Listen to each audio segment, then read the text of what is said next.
Hello! Sa mga partners natin, sa mga kaibigan ko dyan.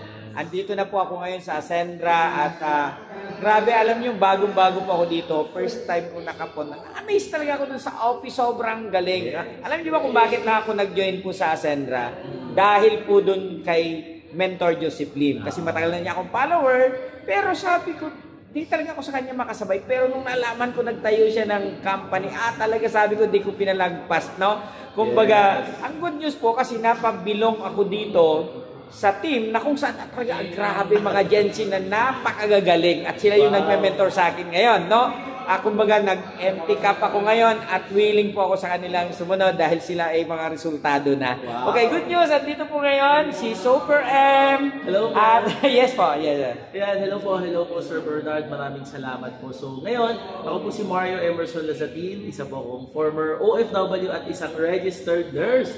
Kumbaga, pinangarap lang po talaga natin makapag-abroad, kumita na malaki. Pero sabi ko sa sarili ko nung nag-abroad ako, kung meron lang opportunity na pwedeng kumita ng malaki or 6 figures sa Pilipinas, igagrab ko yan.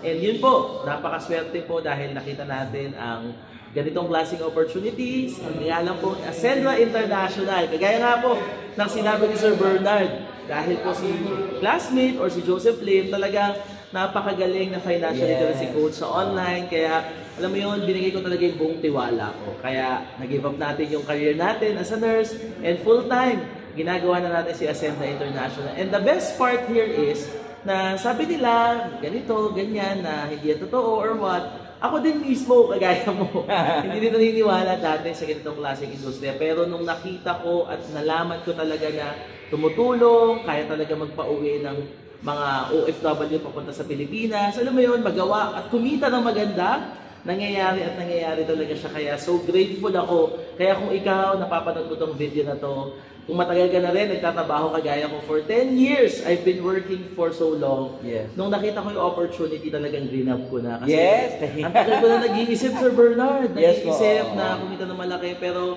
alam mo yon, yung takot na yon, nilakasan ko lang yung loob ko.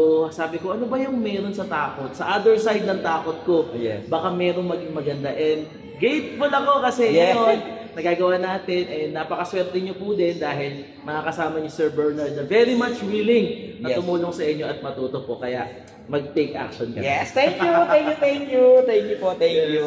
Okay.